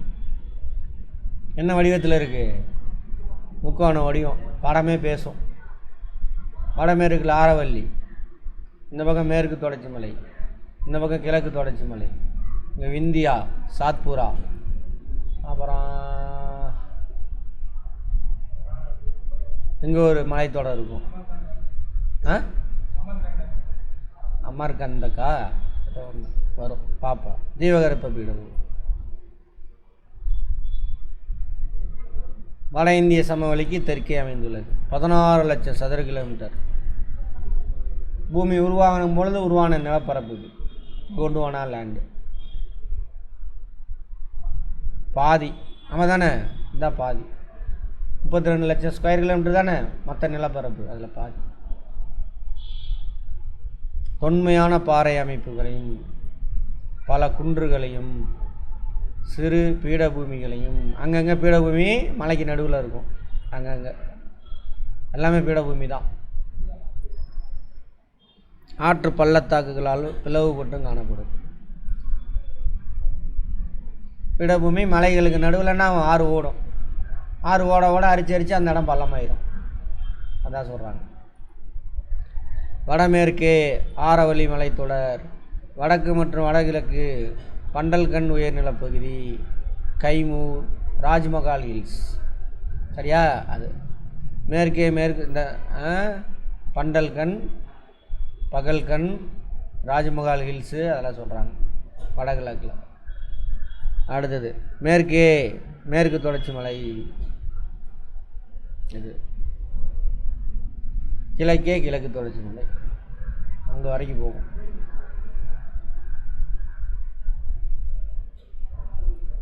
இப்பீடபூமியின் பெரும்பகுதி கடல் மட்டத்திலிருந்து 600 மீட்டர் உயரம். அதனால தான் பீடபூமி ஆனைமலையில் அமைந்துள்ள 2695 மீட்டர் உயரமுள்ள ஆனைமுடி சிகரம் இப்பீடபூமியின் உயர்ந்த சிகரம். எங்கே? தீபகற்ப பீடபூமியில் உயரமான இடம் இங்கே இருக்குது, ஆனைமுடி சிகரம், கேரளா. இப்பீடபூமியின் மேற்கிலிருந்து கிழக்கு நோக்கி சரிந்துள்ளது, பார்த்தாவே தெரியும். அதனால தான் ஆறெல்லாம் எங்கே ஓடும்? மேற்குலேருந்து கிழக்கு நோக்கி தான் ஓடும். உலகத்தில் எல்லா பெரும்பான்மையான ஆறுகள் பாருங்கள் மேற்குலேருந்து கிழக்கு நோக்கி தான் ஓடும். ஆமாவா? இது கோண்டுவானா நிலப்பகுதி சொன்னால அப்போவே. கோண்டுவானா ஒரே லேண்டு இருந்துச்சு, அது ரெண்டாக பிரியும். தெற்கில் போன லேண்டு கோண்டுவானா, வடக்கில் போன லேண்டு லரூசியன். லரூசியன்னா யுரேஷியன் பிளேட்டு. இது தெற்கில் போனது அண்டார்டிகா, அவங்க கூட சேர்ந்து போயிட்டு திரும்ப பிரிஞ்சு என்ன ஆயிடுச்சு, வடக்கு நோக்கி நகர்ந்து வருது, வந்து இப்போ மோதிக்கிட்டு கோண்டுவானா. ஆற்றின் மூப்பு நிலை காரணமாக ஆறுகள், மூப்பு நிலை இளநிலைனா உயரமான இடத்துல ஓடி வரும், அரித்தல் நிலத்தோட்டம் தான் அதிகமாக உருவாக்கும் எல்லாத்தில். மூப்பு நிலை என்ன ஆகும்? ஸ்லோவாயிரும். ஆமாம், ஷேலோ ஆழமான பள்ளத்தாக்கு இருக்காது, ஆழம் குறைவான பள்ளத்தாக்கு. அப்புறம் படிவத்தல் நிலத்தோற்றம் இருக்கும். அகலமான மற்றும் ஆழமற்ற பள்ளத்தாக்குகளை உருவாக்கியுள்ளன. நர்மதை ஆறு தீபகற்ப பீடபூமியின் இரு பெரும் பகுதிகளாக பிரிக்கிறது. நர்மதை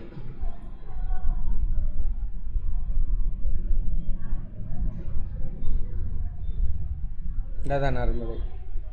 இது விந்தியா, இது சாத்புரா, ரெண்டு பேருக்கு நடுவில் நர்மதை ஆறு. ஆக்சுவலாக இது பிளவு பள்ளத்தாக்கு கொப்பரை. இது விந்திய மலைத்தொடர், இது சாத்புரா மலைத்தொடர், நடுவில் பிளவு பள்ளத்தாக்கு நர்மதை. சரியா? இங்கிலீஷில் என்ன சொன்னோம்? ட்ரிஃப்ட் வேலி. இது பிரிக்குது. எப்படி பிரிக்குன்னா மத்திய உயர்நிலப்பகுதி. இது மத்திய உயர்நிலப்பகுதி. அதுக்கு தெற்கில் இந்த பார்த்திங்க அப்படின்னா தக்கான பீடபூமி, தீபகற்ப பீடபூமியை ரெண்டாக பிரிக்கிறாங்க. மத்திய உயர்நிலம், தக்கான பீடபூமி. ஓகேவா? யார் பிரிக்கிறா? நர்மதா. இதன் வடபகுதியை மத்திய உயர்நிலங்கள் என்றும் தென்பகுதியை தக்கான பீடபூமி எனவும் அழைப்பர். கர்சர் தெரியுதுல படம் வரையும் பொழுது? இது தக்கான பீடபூமி. நர்மதாவுக்கு அந்த பக்கம் மத்திய உயர்நிலப்பகுதி.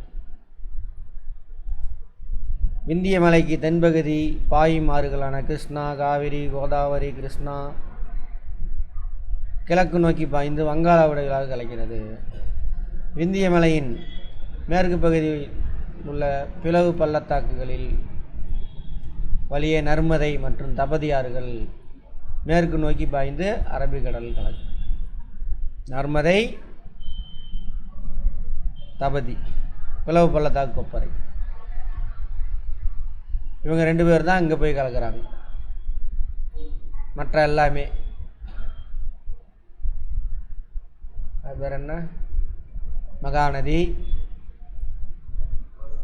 கோதாவரி, கிருஷ்ணா, காவிரி, இதெல்லாம் கிழக்கில் நோக்கி கலக்கு.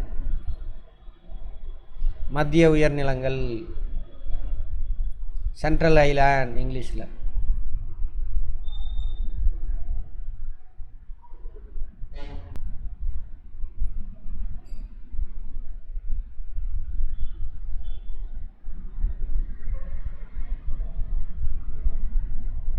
மத்திய உயர்நிலம்.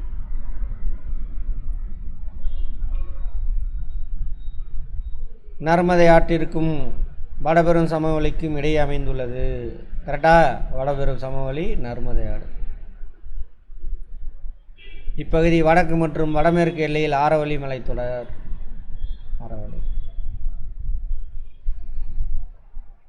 அமைந்துள்ளது. இம்மலைத்தொடர் வடமேற்காக குஜராத்திலிருந்து ராஜஸ்தான் வரை, டெல்லி வரை சுமார் 700 கிலோமீட்டர் வரை நீண்டுள்ளது. குஜராத்திலேருந்து இங்கேருந்து டெல்லி முகடு. ஆரவல்லி மலைத்தொடர் நிகழ்ச்சி தான் டெல்லியே உயரமாக இருக்குது. அந்த டெல்லி முகடு தான் என்ன பண்ணுது? யமுனையை இந்த பக்கம் திருப்பி விட்டுரும். இல்லை யமுனையை அந்த பக்கம் தான் போகும்.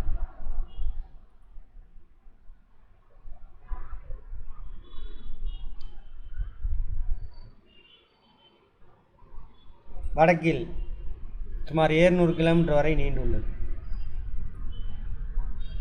அது தெற்கில் வடக்கில் 400 மீட்டர் உயரம், தெற்கில் 1500 மீட்டர் உயரம். ஆரவல்லி மலைத்தொடரின் மிக உயரமான சிகரம் புருஷிகார் 1722. அங்கே தான் அந்த சமண, ராஜஸ்தானில் சமணர்கள் தான் அதிகம். அவங்க கோயில். மேற்கு பகுதியில் மத்திய உயர்நிலங்கள் மாலவ பீடபூமி என அழைக்கப்படுகிறது. மாலவ பீடபூமி இது மாலவம். பந்தல்கண், பகல்கண், அதை 3ஆக பிரிக்கிறாங்க. ஆரவல்லியை மட்டும் பார்த்தோம். மாலவ பீடபூமி, பந்தல்கண், பகல்கண், ராஜ்மஹால் ஹில்ஸ். ஓகேவா? அடுத்து சோட்டா நாகபுரி பீடபூமி. எல்லாம் பீடபூமி. மாலவம், பந்தல்கண், பகல்கண், சோட்டா நாகபுரி பீடபூமி, ராஜ்மஹால் ஹில்ஸ். இப்பீடபூமி ஆரவல்லி மலைத்தொடருக்கு தென்கிழக்கிலும்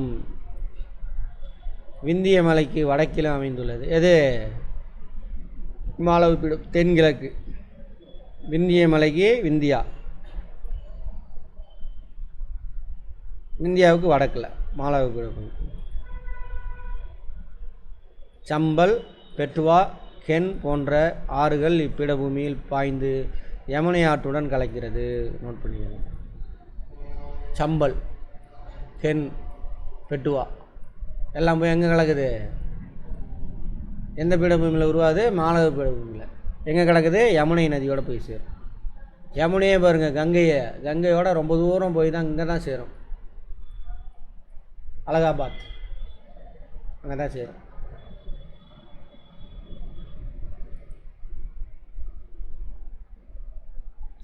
மாலவ பீடபூமியின் கிழக்கு தொடர் பகுதி பண்டல்கண்ட் என்றும் இதன் தொடர்ச்சியை பாகல்கண்ட் என்றும் அழைப்பர். மாலவத்துக்கு கிழக்கில் பண்டல்கண்ட் பாகல்கண்ட், அதோட தொடர்ச்சினா இது சோட்டா நாகரி. கனிம வளங்கள் அதிகமானது உலகத்திலே சொல்லலாம். உயர்தரமான நிலக்கரி, உயர்தரமான இரும்பு, சுண்ணாம்பு கல் எல்லாமே கிடைக்குதுங்க. அங்கே தான் சுரங்க தொழில் சிறப்பாக நடக்குது. சோட்டா நாகரி பீடபூமி மத்திய உயர்நிலங்களின் வடகிழக்கு பகுதியில் அமைந்துள்ளது.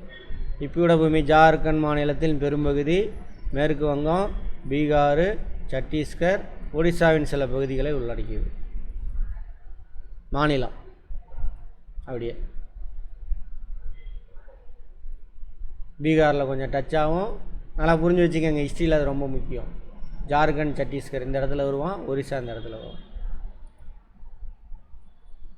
இரும்புத்தாது, நிலக்கரி போன்ற கனிம வளங்கள் நிறைந்த பகுதி.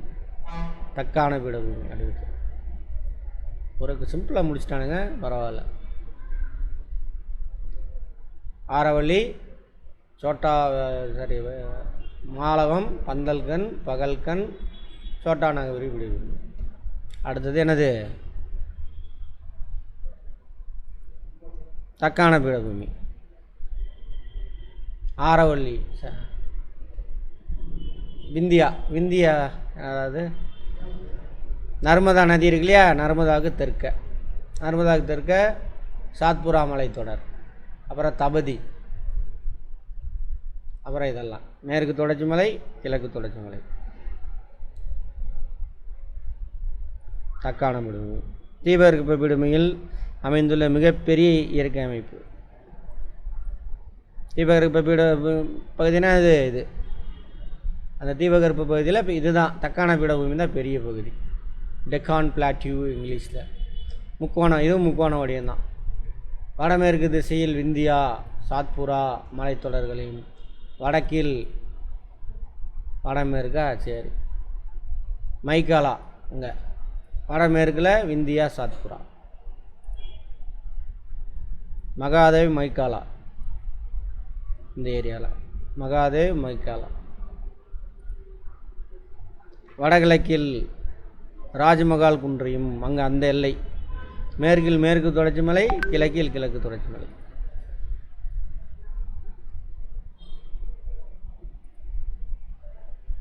சுமார் 7 லட்சம் சதுர கிலோமீட்டர் பரப்பளவையும் கடல் மட்டத்திலிருந்து 500 மீட்டர் முதல் 1000 மீட்டர் வரையும் அமைந்துள்ளது.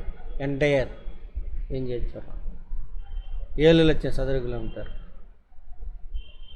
இது ரெண்டு சேர்த்து எவ்வளவு பார்த்தோம்? 16. அதில் இந்த பாட்டு மட்டும் 7 லட்சம் சதுர கிலோமீட்டர். கடற்கரையெல்லாம் விட்டுருங்க, அதெல்லாம் இல்லாமல் பீடபூமி பகுதி மட்டும். மேற்கு தொடர்ச்சி மலை.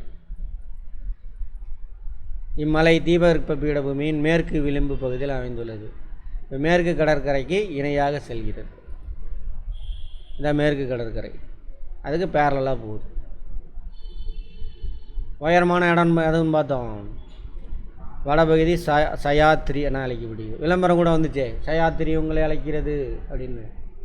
மகாராஷ்டிராவில் மேற்கு தொடர்ச்சி மலைக்கு என்ன பேர்? சயாத்ரி. நம்ம ஊரில் என்ன பேர்? நீலகிரி, ஊட்டி, ஆனைமலை, கொடைக்கானல், அந்தந்த ஏரியாவில் ஏலமலை, அகத்தியமலை, இத்தனை பேர். ஒவ்வொரு ஊருக்கும் ஒவ்வொரு பேர். சரியா? இதன் உயரமானது வடக்கிலிருந்து தெற்கு நோக்கி செல்ல செல்ல அதிகரிக்கிறது. ஆனைமலை, ஏலக்காமலை, பழனிமலை. பழனிமலை தான் கொடைக்கானல், வேறு ஒன்றும் இல்லை. பழனி குன்று அதில் அது நான் பார்ப்பேன், தமிழ்நாடு பார்ப்போம்.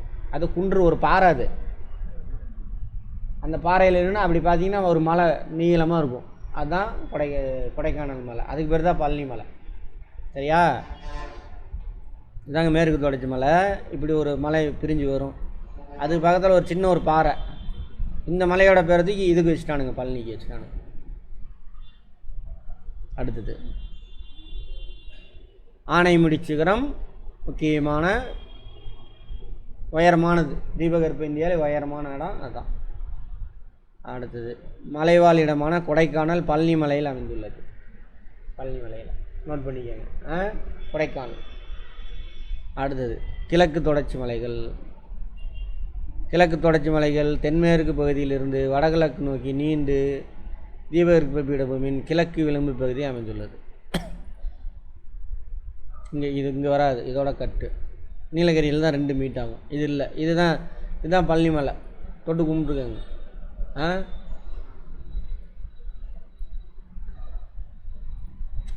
இதுதான் நம்ம தமிழ்நாடுல முக்கியமான இடம். இது பழனி மலை. சேலம்லாம் இந்த இடத்துல வரும். இந்த இடம் இது பள்ளமாக இருக்கா, பாலக்காடு கனவா, இங்கே தான் கோயம்புத்தூர் இருக்குது. அதனால தான் கோயம்புத்தூருக்கு மலையே இருக்காது.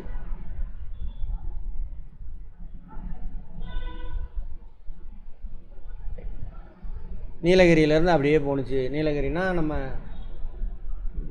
எந்த இடத்துல டச் ஆகுதுன்னு தெரில. இங்கே தான் நம்ம சேலம் பக்கத்தில் தான் டச் ஆகணும். மேற்கு தொடர்ச்சி மலையில் டச் ஆகும்.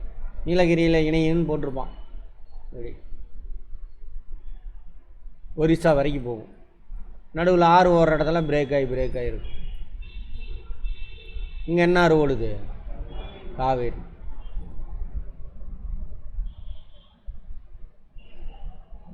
கிழக்கு தொடர்ச்சி மலைகளும் மேற்கு தொடர்ச்சி மலைகளும் கர்நாடகா தமிழ்நாடு எல்லையில் உள்ள நீலகிரி மலையில் ஒன்றிணைகிறது. மேட்டூர் டேம் இருக்குல்ல, அந்த ஏரியா.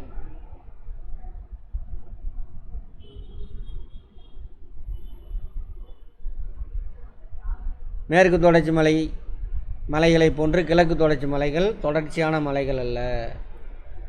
பார்த்துட்டோம். அங்கங்கே ஆறு ஓடுதா, பிரேக் ஆகிருக்கும்.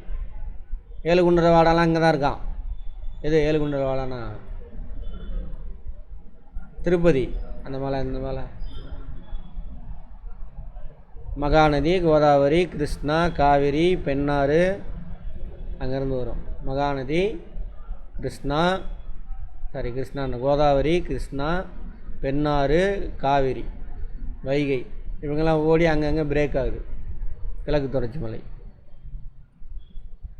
அவ்வளோதான், முடிஞ்சு. இப்போ என்ன பார்த்தோம்? 2 தீபகற்ப பீடபூமியில் 2 மத்திய உயர்நிலப்பகுதி, ஆரவலி, மாலவம், பந்தல்கண், பகல்கண். அவ்வளோதான். 2 பிரிக்கிறது யார்? நர்மதாவுக்கு தெற்க முக்கோண வடிவில் தக்கான பீடபூமி, அது முக்கோண வடிவம். வடகிழக்கில் அந்த 3 மலைகள், ராஜ்மஹால் அதெல்லாம். வடக்கில் விந்தியா சாத்புரா மலைகள். மேற்கில் மேற்கு தொடர்ச்சி மலை, கிழக்கு தொடர்ச்சி மலை. அவ்வளோதான். அடுத்தது சமவெளி, கடற்கரை சமவெளி. வடபெரும் சமவெளி பார்த்துட்டு அப்போ கடற்கரை சமவெளி.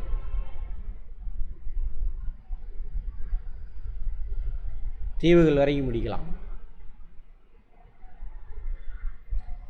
தீபகற்ப பீடபூமி குறுகலான வேறுபட்ட அகலத்தையுடைய வடக்கு தெற்காக அமைந்துள்ள கடற்கரைகளால் சூழப்பட்டுள்ளது.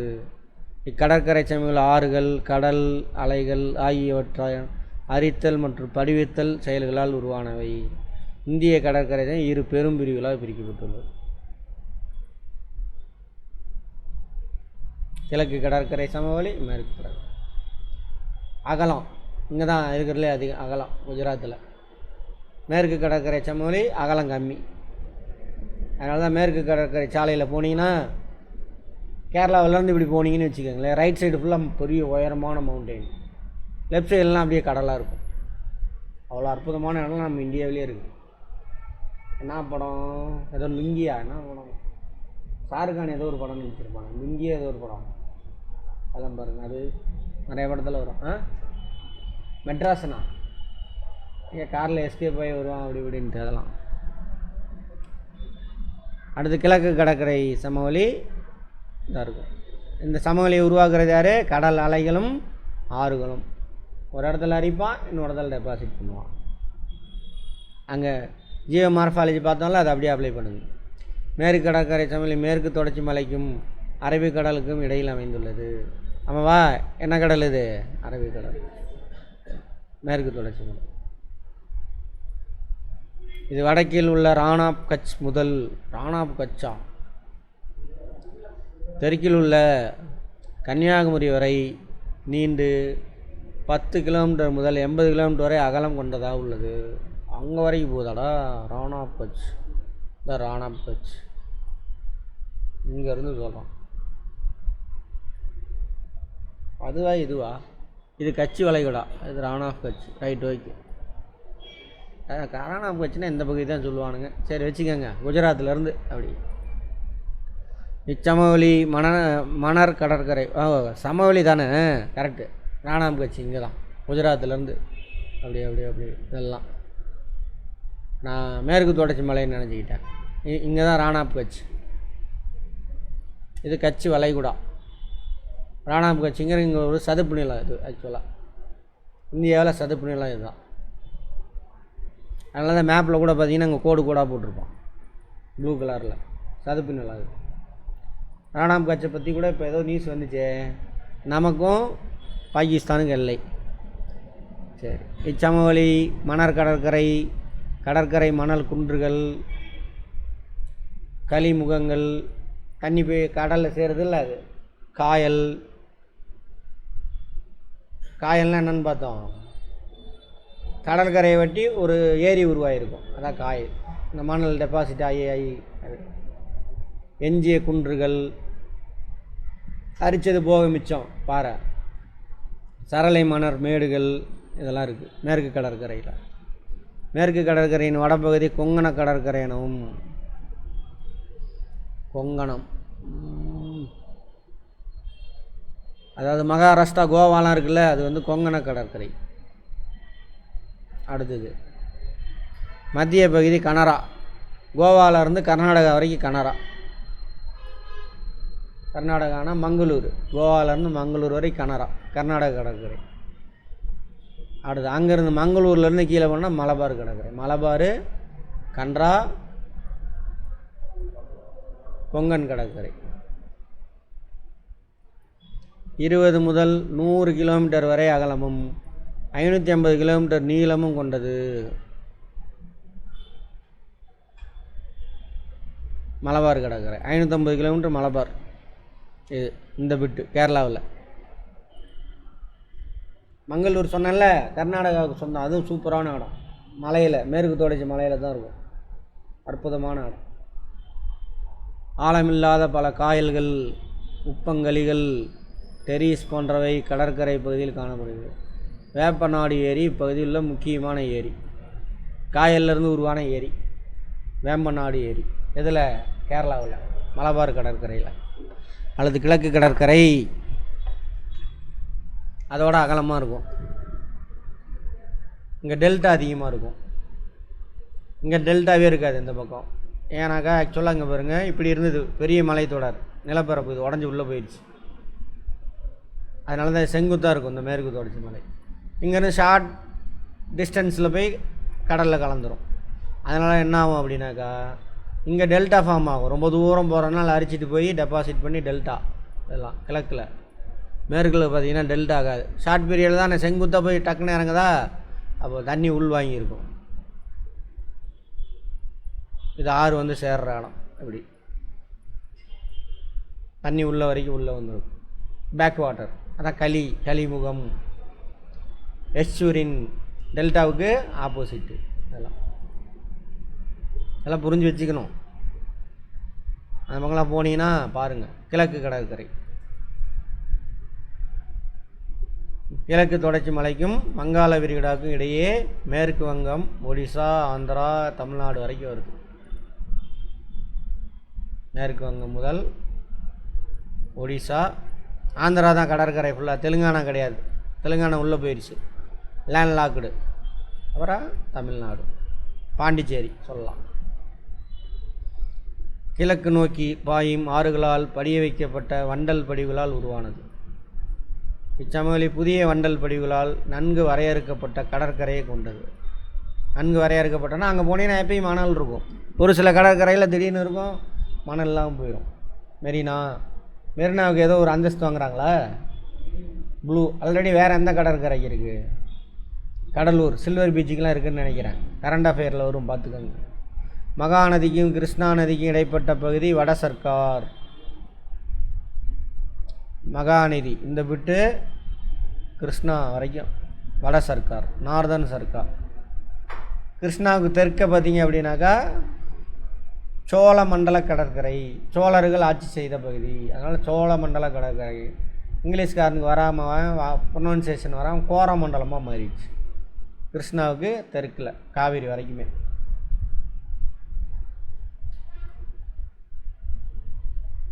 கிருஷ்ணா காவிரிக்கு இடைப்பட்ட பகுதி என்னது? சோழ மண்டல கடற்கரை. மகாநதி டெல்டாவிற்கு தென்மேற்கில் அமைந்துள்ள சிலிக்கா ஏரி இந்தியாவின் மிகப்பெரிய காயல். மகாநதி டெல்டாவிற்கு தெற்கே ஒரிசாவில் சிலிக்கா லேக் பெரிய காயல். காயல்னா என்னன்னு பார்த்தோம்? கடல். அதோட கடல் நீரோட்டம் கொண்டுட்டு போய் மண் டெபாசிட் பண்ணி ஒரு ஏரியா பிரிஞ்சிடும் தனியாக. அடுத்தது கோதாவரி ஆற்றுக்கும் கிருஷ்ணா ஆற்றுக்கும். கிருஷ்ணாவும் கோதாவரி ரொம்ப பக்கத்தில் தான் ஒன்று சேருவாங்க. இப்படி கொல்லேரி ஏரி அமைந்துள்ளது, நோட் பண்ணிக்கோங்க. அதுவும் காயல் தான். தமிழ்நாடு ஆந்திர எல்லையில் வந்துட்டு புலிக்காட்டு பழவேற்காடு ஏரி. அங்கே தான் என்ன இருக்குது? Rocket launching centre, Satish Dhawan rocket launching centre அங்கே தான் இருக்குது. இப்போ அதேமாதிரி எங்கே வரப்போகுது? தூத்துக்குடியா? தீவுகள் அடுத்து. தீவுன்னு என்ன அர்த்தம்? சுற்றிலும் தண்ணி. இது சின்ன லேண்டு, சுற்றிலும் தண்ணி இருக்கும். தீவு கூட்டம் அந்தமான் நிக்கோபார் 2 தீவு கூட்டம் நம்மக்கிட்ட இருக்குது. அந்தமான் நிக்கோபார் தீவுகள், லட்சத்தீவுகள். அந்தமான் நிக்கோபார் தீவில் மொத்தம் 572 தீவு இருக்காமா. பிளேட் பவுண்ட்ரி, அதனால தான் அடிக்கடி நிலநடுக்கம் வரும். ஃபுல்லாகவே பிளேட் பவுண்ட்ரி தான். இந்த ஏரியாவில் தான் அடிக்கடி நிலநடுக்கம் வரும்.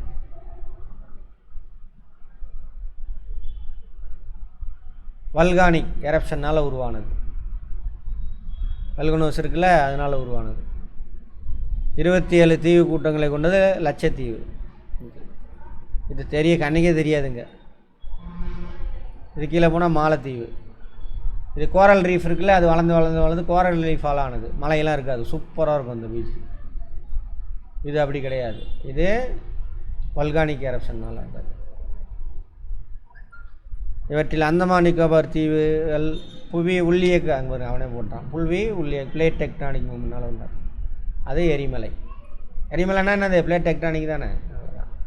இந்தியாவின் ஒரே செயல்படும் எரிமலை அந்தமான் தீவு கூட்டத்தில் பேரன் ஐலாண்ட். அந்தமான் நிக்கோபார் தீவு அதை பற்றி சொல்கிறான் திரும்ப. இத்தீவு கூட்டங்கள் கடலடி மலைத்தொடரின் மேல் பகுதியாக அமைந்துள்ளது. முன்னாடியே புரிஞ்சிருந்தீங்கன்னா இதெல்லாம் சும்மா. பூமத்திய ரேகைக்கு அருகில் உள்ளதாலும் அதிக ஈரப்பதம் அதிக வெப்பம் கொண்ட காலநிலை நிலவுவதாலும் அடர்ந்த காடுகள், எவர்கிரீன் ஃபாரஸ்ட் அங்கே எங்கே இருக்குது? அங்கே போட்டுனானே போய் பார்த்துடணும். இதுவே நமக்கு 8 டிகிரி, அதை தாண்டி 6 டிகிரி வடக்கு. அப்போ இங்கே தான் என்ன இருக்கும்? 0 டிகிரியாக இருக்கும். இப்போ பசுமை மாறா வெப்பமண்டல காலநிலை, அடர்ந்த காடு இன்னும் இருக்குது, சூப்பராக இருக்கும். ஆனால் என்ன பிசுனே இருக்கும் டெய்லி. அங்கே மாதிரி நான் சொன்னேன்ல, பூமத்திய ரேகை காலநிலை டெய்லியும் காலையிலேருந்து வெயில் அடிக்கும், சாயந்தரம் மழை பெய்யும். அதே கதை தான். அதுதான் ஈரப்பதம் நிறைந்த 8249 சதுர கிலோமீட்டராகும்.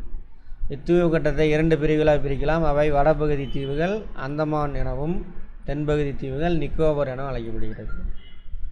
இத்தீவு கூட்டங்கள் நாட்டின் அமைவிட முக்கியத்துவம் வாய்ந்தது. ஏன்னா தூரமாக இருக்கல்ல, தனி மாநிலமாக ஓட்டோம்னா எனக்கு தனியாக சுதந்திரம் வேணும்னு ஓடி போயிடுவான். அதெல்லாம் பிடிச்சி வச்சுக்கிட்டானுங்க. தமிழர்கள்னால தான் இந்தியாவுக்கே அந்த தீவு சொந்தம், இல்லைன்னா இல்லை. அந்த தீவு நம்ம கண்ட்ரோலில் இருந்தது. சரியா? இந்த நிர்வாக தலைநம் போர்ட் பிளேயர். அதனால் யூனியன் பிரதேசம், ஒன்றிய அரசாங்கமே அவன் கட்டுப்பாட்டில் வச்சுருக்கான் அந்தமான் நிக்கோபாரை. டைரெக்டாக குடியரசுத் தலைவர் அங்கே ஒரு ஆளுநர் மாதிரி, துணைநிலை ஆளுநரால் அட்மினிஸ்ட்ரேட்டர்னு இருப்பான், அவன் ஆட்சி செய்கிறான். அங்கே தேவையான சட்டத்திட்டத்தை ஒன்றிய அரசாங்கமே போட்டுக்கும்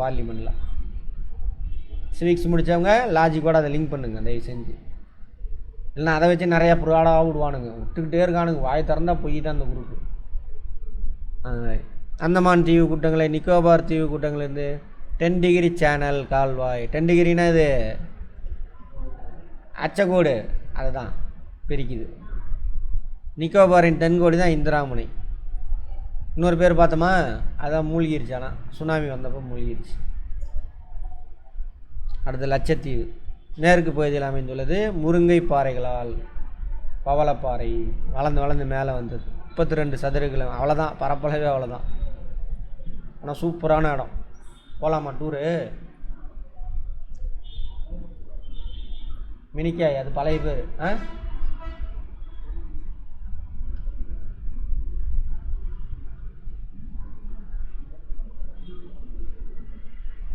அவ்வளோதான், ஆலங்கம்மி, எல்லாமே பவளப்பாறை. இதெல்லாம் அட்டோலும்பாங்க பவளப்பாறையிலே. அதுதான் ஊரே. டூரிசம் சிறப்பாக இருக்குது. அதே மாதிரி நீங்கள் குரூப் வந்ததுலேருந்து நம்ம ஊரில் சாராயம் விற்கிறான்றானுங்க. இந்த குரூப் அங்கே வந்ததுலேருந்து அங்கே சாராயம் விற்றுக்கலாம் தடை. டூர் போகலாம் வரலாம், லிக்கரே கிடையாது அங்கே. லிக்கர் விற்றுக்கலான்ட்டானுங்க. நம்ம ஊர்லேருந்து தண்டோரா போடுறானுங்க, தமிழ்நாட்டில் வந்து லிக்கரு குடிச்சு சாவடிக்கிறானுங்க அப்படின்னு. அதான் ரெட்டை நாக்குன்னு 10 நாக்கு அவனுங்களுக்கெல்லாம். ரெட்டை நாக்குன்னு சொல்ல மாற்றி பேசுகிறது தான் ரெட்டை நாக்கு. எல்லாம் 10 நாக்கு. இங்கே ஒரு பொய் சொல்லுவான், அங்கே போனால் அங்கே ஒரு பொய் விட்டுவான், அங்கே போனால் அங்கே ஒரு பொய் விட்டுவான், போயிட்டே இருப்பான். சரியா? வாயை திறந்த உடம்பே அப்படியே பொய்யாலானது. பொய்யிலே பிறந்து பொய்யிலே வளர்ந்து அப்படின்ட்டு இவனுங்களை பார்த்தா பாடியிருப்பானுங்கன்னு நினைக்கிறேன். கேட்டால் நாங்கள் தான் உத்தமர்கள், அந்தவர்கள், இந்தவர்கள் மானுங்க. இதை நிர்வாக தலைநகரம் கவுராத்தி. கவரட்டியா? கவரத்தி. கவுகாத்தி வேற, அது அஸ்ஸாமு. லட்சத்தீவு கூட்டங்களை 8 டிகிரி கால்வாய். மாலத்தீவுன்னு ஒரு நாடு இருக்கும், அதுக்கு முன்னாடி பிரிக்குது 8 டிகிரி சேனல். அந்தமான் நிக்கோபாரை பிரிக்கிறது 10 டிகிரி சேனல், இது 8 டிகிரி. இங்கு மனிதர்கள் வசிக்காத பீட் தீவு பறவைகள் சரணாலயத்திற்கு பெயர் பெற்றது. பிட் தீவு அங்கே. லட்சத்தீவு, மினிக்காய் மற்றும் அமினி தீவு கூட்டங்கள் என 1973ஆம் ஆண்டு முதல் லட்சத்தீவு நிலை. பழைய பேர் இது. மினிக்காய், லட்சத்தீவு, அமினி. மற்ற கடல் தீவுகள் அது நிறையா இருக்குது, ஏகப்பட்டது. கச்சத்தீவு அந்த மாதிரி நிறையா கடற்கரை ஓரத்தில். இதெல்லாம் கடல் கூட்டங்கள், சார் தீவு கூட்டங்கள். ஆர்கிபிலாக் அது ரெண்டும். சிறிய தீவுகள், மேற்கு கடற்கரை, கிழக்கு கடற்கரை, கங்கை டெல்டா பகுதி, மன்னார் வளைவு. அது கங்கை டெல்டாலாம் ஏகப்பட்டது இருக்குது. அந்த மேப்பில் பார்க்கும்பொழுதே பார்த்துருப்பீங்க.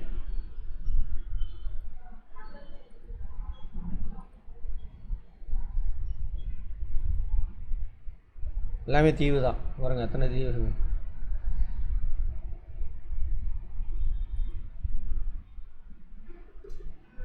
இவற்றில் பல மனிதர்கள் வசிப்பதில்லை. இத்தீவுகள் அதுமாதிரி இப்போ கூட ஒன்று தமிழ்நாட்டில் அது என்ன பாம்பன், அங்கே மனிதர்கள் இல்லாமல் ஒரு சுனாமியாக சரி ஒரு இது வந்து அடித்து காலி ஆயிடுச்சு. தனுஷ்கோடி அதெல்லாம் தீவு தான். இப்போ கூட நியூஸில் வந்துச்சு. அது தீவுகளை அருமையாக உள்ள அந்தந்த மாநிலங்கள் நிர்வாகம் செய்கின்றன. என்ன பார்த்தோம், படம் அப்படியே நிற்கும்.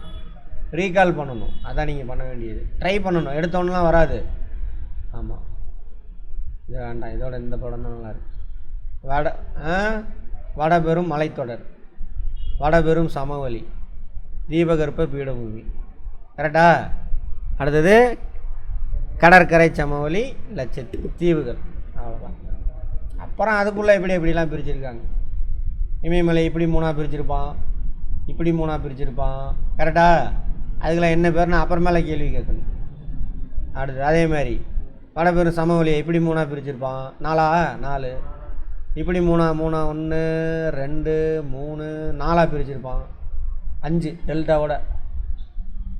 அதுக்கப்புறம் இது தீபகற்ப பீடபூமி, மத்திய உயர்நிலம், தக்கான பீடபூமி. பிரிக்கிறவர் யார், என்ன ஏது, அதுக்குள்ளே என்னென்ன பிரிவு இருக்குது. மாலவம், அரவல்லி, மாலவம், பண்டல்கன், பகல்கன், சோட்டாநாகபுரி, அது அப்படி. கிழக்கு தொடர்ச்சி மலை, மேற்கு தொடர்ச்சி மலை, அப்புறம் ஒவ்வொன்றா எடுத்து ரீகால் அங்கே இன்னொன்று இருந்துச்சு, அதுக்கு என்னடா பேர்னு போய் எடுத்து பார்க்கணும். ஞாபகம் சும்மா உட்காந்து இந்தியன் எக்கானமி படிக்காதீங்க தயவு செஞ்சு. Right, over.